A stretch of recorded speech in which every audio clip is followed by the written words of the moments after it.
Partie 3. Après avoir conduit quasiment toute la journée, tu arrives dans les banlieues d'une grande ville. Ou plutôt, ce qui était une grande ville. Seuls les bâtiments à la périphérie de la ville ressemblent à des constructions humaines. Le centre a complètement été changé en l'Empire de Cristal. Des poneys brillants se promènent, insouciants. Occasionnellement, un s'arrête pour te saluer. Aucun n'a l'air de trouver bizarre qu'un humain sur un scooter traverse leur ville. L'œuvre de Célestia, sans aucun doute. Par curiosité, tu t'arrêtes à côté d'une jument et la touches. Tu attendais d'un poignet de cristal qu'il soit dur et froid au toucher, mais elle est chaude et douce.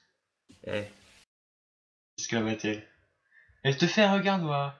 Tu l'ignores et examines tes mains. Toujours humain, pas de transformation. Tu te recules et regardes le ciel. Qu'est-ce que Célestia attend de toi? Serais-tu un humain pour toujours, vagabondant dans Equestria comme le dernier de ton espèce éteinte? Ou alors, elle va juste t'empailler et te coller dans un musée. Tu es arraché de tes pensées par la jument que tu as touchée, qui a maintenant à quelques centimètres de ton visage et qui te fixe en colère. eh, Tu la fixes aussi et réponds nonchalamment. Désolé. vous savez, ironise-t-elle, Ironise-t-elle? on essaye d'être gentil avec les visiteurs ici dans l'Empire de Cristal, mais ça ne veut pas dire que vous pouvez être aussi malpoli. Non, sérieusement. Dis-tu en levant les mains pour calmer le jeu. Je suis désolé. Elle te regarde avec méfiance. Tu y vois une opportunité. Dites-moi, Dites-moi, ai-je l'air habituel? Je veux dire, en tant qu'humain solitaire qui vagabonde dans les environs, pas vraiment. répond-elle. Plein de créatures et... Merde, à toi. Plein de créatures étranges viennent dans tous les coins d'Equestria pour voir l'Empire. Hmm... Et vous? Vous vous souvenez de quand vous étiez humain? Elle réfléchit pendant quelques secondes avant de répondre. Je pense que oui. Ça a l'air d'être un mauvais rêve que de s'en souvenir. Vous pouvez me dire qui vous étiez? Avant tout ça? Je ne vois pas l'intérêt. Dit-elle en haussant les épaules. Pourquoi rester sur le passé quand aujourd'hui est un si beau jour? Et elle s'en va en sifflotant. Les poneys de cristal te surnomment rapidement le malpoli qui touche les poneys. Mais tu t'en moques. Tu demandes à d'autres poneys à propos de leur ancienne vie, mais peu semblent s'en intéresser. Tu sors de l'Empire et trouves un coin d'herbe sur lequel t'allonger et réfléchir. Techniquement, Célestia n'a pas menti. Ces poneys ont retenu toute leur mémoire. En plus, leurs personnalités ont l'air d'être des versions plus joyeuses et pétillantes que leur personnalité humaine.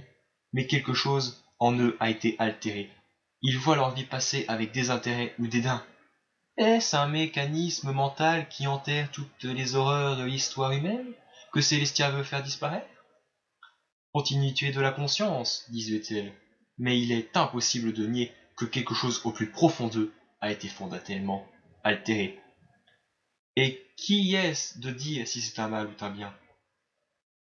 Tu aperçois un poney de cristal quitter l'Empire et suivre une route poussiéreuse menant à des montagnes. Une pensée soudain t'assaillit. Tu montes sur ton scooter et fonces. Plus loin, quand tu dépasses le poney, il te fait salut avec le sabot. Comme tu le pensais, il y a une petite ville isolée à une centaine de kilomètres plus loin. Il y a toujours des humains ici. Les poneys de tout à l'heure viennent pour convertir l'endroit. Tu te demandes si tu dois les prévenir. Mais à quoi cela servirait-il? Ta question trouve vite une réponse. Quand tu roules dans la ville, plusieurs personnes errent dans la rue. Certains courent, certains pleurent, certains sont même barricadés dans leur maison avec une arme braquée vers la porte d'entrée. Cependant, la plupart se trouvent dans un état quasi léthargique, parfois en plein milieu de la route. Ils savent déjà ce qui va t'arriver et à quel point il est inutile de résister. Ceux qui en ont encore la volonté font une espèce de barreau d'honneur. Tu aperçois une adolescente qui tente de se poignarder avec un couteau de cuisine, sans succès. Un peu plus loin, un homme prêche l'Apocalypse, en hurlant à qui veut l'entendre. Un couple fait l'amour sur un banc. Un homme barbu pille un magasin d'électronique. Une petite fille erre dans la rue en pleurant et en demandant sa mère. Ils sont la lie de l'humanité, le dernier acte d'une extinction. Le poney de cristal apparaît à l'horizon, trottant vers la ville. Un cri retentit quand il est repéré. L'adolescente commence à se frapper la tête contre un mur. Le prêcheur se met à genoux et prie frénétiquement. Le couple se serre encore plus fort et les deux s'embrassent. L'homme babu lâche son butin et court. Mais le poney les ignore et approche l'enfant qui pleure. Il lui murmure des paroles réconfortantes et encourageantes. Apaisée et hypnotisée par la vue d'un poney cartoonesque et amical, la petite fille rigole alors que son corps change. Quelques secondes plus tard, elle est une petite pouliche. L'adolescente n'en peut plus, elle pleure, devient hystérique. Finalement, elle écarte ses bras et va vers le poney. Elle est accueillie avec un câlin chaleureux de la part du poney. Sa chair devient molle et se reforme. Maintenant, il y a 3 poneys. Le prêcheur se met à crier « Le salut est là! Le salut est là! » Tu fais demi-tour et roule aussi vite que tu peux. Tu en as assez vu. Qu'importe la vitesse à laquelle tu roules, ce que tu as vu reste dans tes pensées comme un nuage reste dans le ciel. C'est comme si cette personne était devenue meilleure en tant que poney. Tu te reprends, non. N'oublie jamais que leur désespoir a été provoqué par Célestia. Son apocalypse les a conduits à ce désespoir. Sa rédemption n'est qu'illusion. Ou alors, elle montre seulement l'horreur de l'humanité avant de la faire disparaître? Perdu dans tes pensées, tu ne remarques pas le câble tendu à travers la route, jusqu'à ce qu'il te frappe en plein dans la poitrine, t'envoyant en l'air.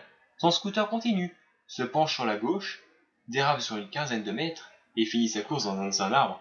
Tu es projeté en arrière par le câble. Tu rebondis sur le sol avant de t'écraser complètement. Ça ne fait même pas mal. Des silhouettes floues t'encerclent. Des mains humaines attrapent tes membres. Un tissu avec une odeur sucrée est écrasé sur ta bouche et ton nez. Très drôle, Célestia. Putain d'hilarant. Perplexe, elle incline la tête. Les armes ne marchent pas, mais du putain de chloroforme marche! Eh bien, ce n'est pas vraiment létal. Mon sort ne fait qu'altérer les armes létales, la mort et la douleur. Peut-être que les militaires auraient dû s'attaquer aux poneys avec des tasers et du spray au poivre. Penses-tu vraiment que ça aurait marché?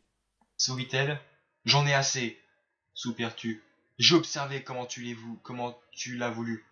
Je n'oublierai probablement pas ce que j'ai vu. Fais ce que tu as à faire. J'en ai marre de jouer à ton jeu. Son sourire s'agrandit. Pas encore. Il y a une chose que tu dois voir. Célestia. Tu la fixes. Elle lève un sabot. Juste un peu plus longtemps. Quand tu auras fait ta décision, je serai là. Une décision? Qu'est-ce? De nouveau, le rêve s'évanouit. Enregistré. Partie 4. Tu es dans une pièce en béton, violemment illuminée par des néons. Des fermoirs en métal retiennent tes poignets et tes chevilles. 4 militaires bourrus sont autour de toi. Ils te fixent. Un prend la parole. Réveillé? Tu marmonnes des choses incohérentes. Le militaire se rapproche, son visage à quelques centimètres du tien. Réveillé? Réponds-moi. Tu lui craches au visage. Il lève sa main pour te frapper. Tu rigoles. Une voix beugle dans un haut-parleur. Stop! Le soldat se recule. La porte s'ouvre et une demi-douzaine d'hommes pénètrent dans la pièce. Le dernier qui rentre, tu le connais. C'est le président. Tu plisses les yeux pour reconnaître d'autres hommes autour de lui, hommes politiques et généraux. Tu ricanes devant l'absurdité de la situation. Tu regardes ce qu'il reste du gouvernement. Tu dois être dans un bunker, quelque part, dans une base d'urgence du gouvernement. Le président, les yeux hagards, s'approche. Bon, toi et moi savons que la torture ne marchera pas. Mais tu as des informations dont nous avons besoin. Et j'espère qu'on peut te persuader de nous les donner de plein gré. Comme un bon citoyen, bien sûr. Tu roules des yeux, bien sûr. Nous avons suivi tes activités via satellite. Nous savons que tu viens de la ville où toute cette catastrophe a commencé. Ah! Évidemment, les Pégases ne peuvent pas atteindre les satellites. Tu te demandes si Célestia les fera descendre un jour, ou s'il les fera sauter, ou si elle les laissera simplement comme les derniers monuments de l'humanité.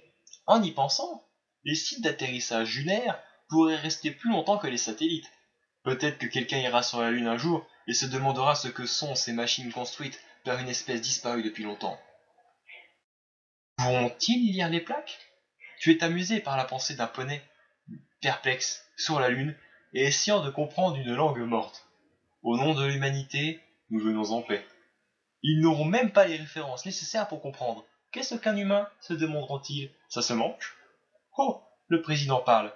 À contre-cœur, tu te remets à l'écouter. L'intérêt qu'on te porte... Désolé. Intérêt qu'on te porte compte tenu de ta proximité au déclenchement de cet événement et aussi à ton immunité apparente à la propriété qu'ont les EEAHAPT à altérer la réalité. Hein? H-A-P-T? Être équestre hostile et agresseur de petite taille. Répond le président. Ah! Vous parlez des poneys? Silence.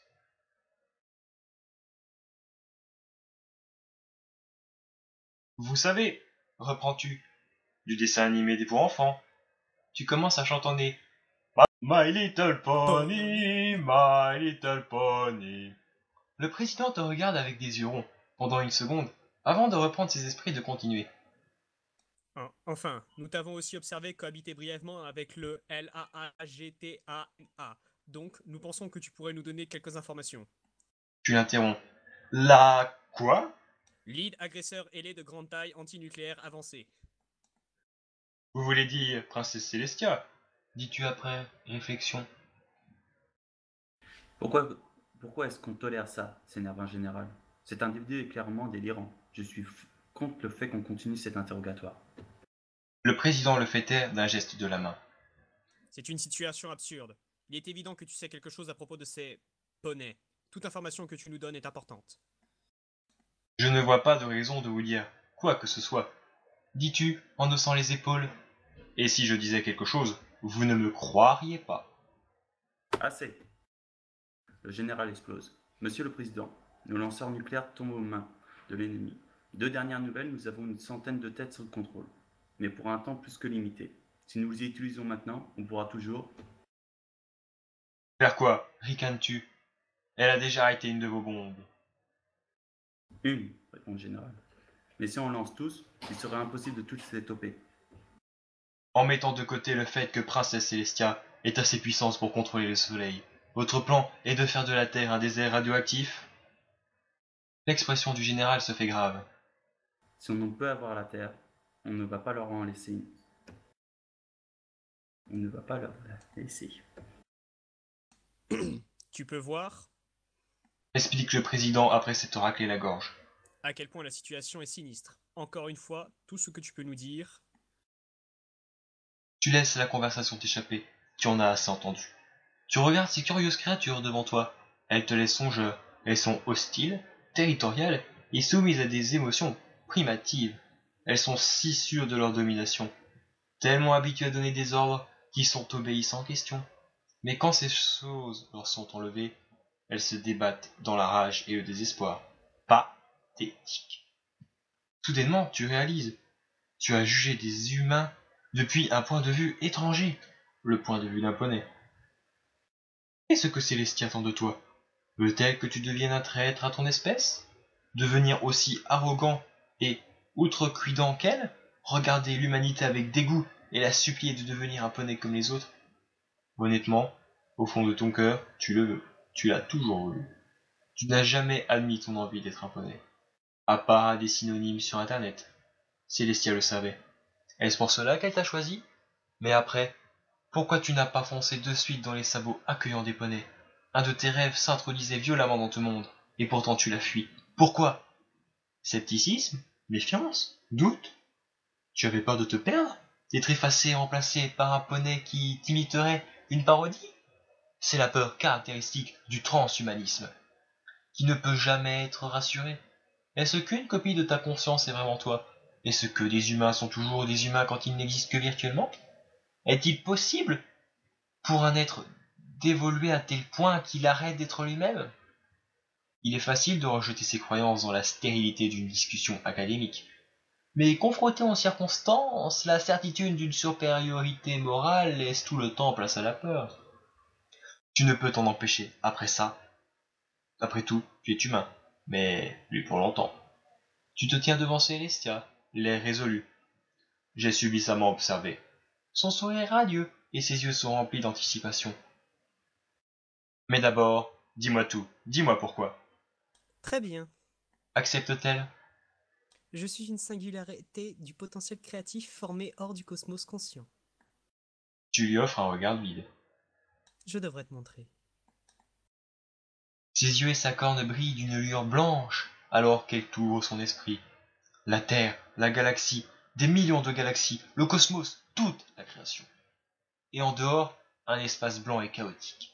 La superpotentialité chaotique. L'existence sans réalité. C'est de là que je viens.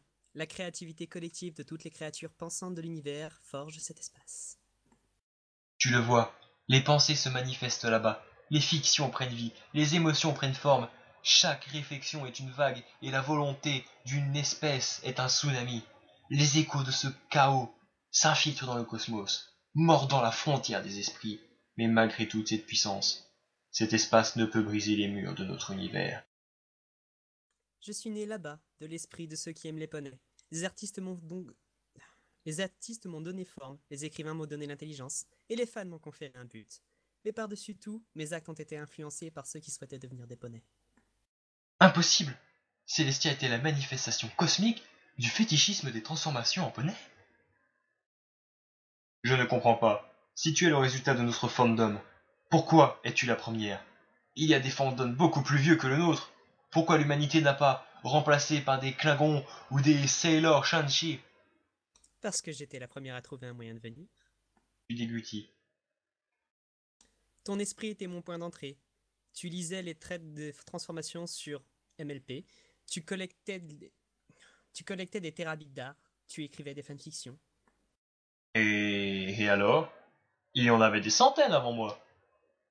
Il est vrai, chacun aurait été une cible acceptable pour mon incursion, mais il y avait une autre qualité que je cherchais. Elle te fixe pendant un bon moment avant de continuer. Ton cynisme, ton scepticisme, ton arrogance, ta fierté idiote qui t'amène à affronter l'autorité, ta morale idéaliste et dogmatique qui peut rivaliser avec la mienne. Tu m'as accusé d'extrémiste, et tu n'as pas tort. J'ai pris des mesures extrêmes pour assurer la création de mon utopie. Mais ne pense pas que je suis aveugle aux conséquences. Je réalise bien que le tout est subjectif et que la meilleure des intentions peut amener à la pire des atrocités. J'ai besoin d'une seconde opinion, un égal, une balance, un sceptique qui questionne tout ce que je fais et qui me fait voir mes actes sous un autre angle. En d'autres termes, j'ai besoin de quelqu'un pour régner à mes côtés. Tu restes sans voix. Célestia se retourne vers l'espace. Ce n'est pas tout. Si j'ai trouvé un moyen de sortir de là, il est possible que d'autres manifestations de conscience peuvent elles aussi trouver un moyen de venir. Il y a des choses terribles là-bas, le produit de la nature humaine. Des êtres de haine pure, de peur, d'avarice et de discorde. Si une venait à sortir... Elle frissonne et se retourne vers toi. Je ne peux les affronter seul. Mais avec toi à mes côtés, et avec la volonté et la joie des poneys derrière nous, je sais que nous pouvons sauver notre utopie. L'amour, la joie et l'amitié forgeront cette potentialité en harmonie, et toutes les horreurs s'évanouiront. Elle te tend un sabot. Alors, qu'en dis-tu? Veux-tu me joindre? Ton corps est de nouveau comme de l'argile, mais cette fois-ci de ta propre volonté. Tu te sculptes avec des mains désincarnées, ta chair humaine disparaît, et une brave jument prend forme. Une peau bleu foncé, des yeux clairs, une crinière de la couleur de la nuit, parsemée d'étoiles, des ailes et une corne. Tu étires ton nouveau corps et étends tes ailes. Célestia t'étreint. Bienvenue, ma sœur. De retour dans la réalité, le président et ses hommes se replient contre le mur opposé. Certains pointent en tremblant des armes fumantes vers toi. Ils ont dû essayer de te tirer dessus. Des insectes. Il serait si facile de les écraser. Mais tu retiens ta colère. Tu te rappelles que ces créatures sont les raisons pour lesquelles tu es devenu une alicorne. La vie mérite toujours la vie. Célestia apparaît à tes côtés. Quelques moments plus tard, la salle est remplie de poneys se prosternant devant leur princesse. Tu voles dans le ciel nocturne. Observe les rêves des poneys en dessous. La plupart sont calmes et heureux. Ce ne sont pas ceux que tu cherches. Un rêve attire ton attention. Il est violent, une teinte de rouge. Tu descends silencieusement dans la chambre d'une jument rouge nommée Hotun Leif, et tu plonges dans son esprit. Tu es dans un champ de bataille, boueux, froid, et recouvert d'un brouillard épais. L'air est rempli d'explosions et de coups de feu, distants et proches. Tu tends la main pour secouer ton équipier, mais elle revient couverte de sang. Tu te retires du rêve et surveilles l'esprit devant toi. Quand il était humain, il était un vétéran de guerre. Il était un survivant malchanceux, handicapé par un syndrome post-traumatique. Il est revenu uniquement pour passer sa vie dans une maison de repos et se trouver 30 ans plus tard transformé en poney terrestre insouciant. La nouvelle personnalité optimiste d'Automne a tenté de mettre de côté ses souvenirs douloureux, mais dans le monde du sommeil, ils sont revenus sous forme de cauchemars terrifiants. Elle se réveillera trempée de sueur. Ces nuits sont un mélange désagréable de cauchemars et d'insomnie. Tu réconfortes le poney endormi avec ton museau, et tu te recules doucement. Il est vrai que Célestia a créé un monde où ce genre de victimes n'apparaîtront plus. Elle peint grossièrement la plus grande image, le bien de tous, mais trop souvent, cette vision des choses éclipse les sentiments personnels et les petites tragédies qu'un changement apporte. Qui s'occupe d'une pauvre jument qui cache ses souvenirs et ses terreurs nocturnes? C'est pour cela que tu as choisi cette vie. Tu soupires et te prépares à te glisser dans son rêve pour la réconforter. C'est ton devoir après tout. Tu es la protectrice de tous ceux qui se cachent de la lumière du soleil dans les ombres de la nuit. Tu es Luna.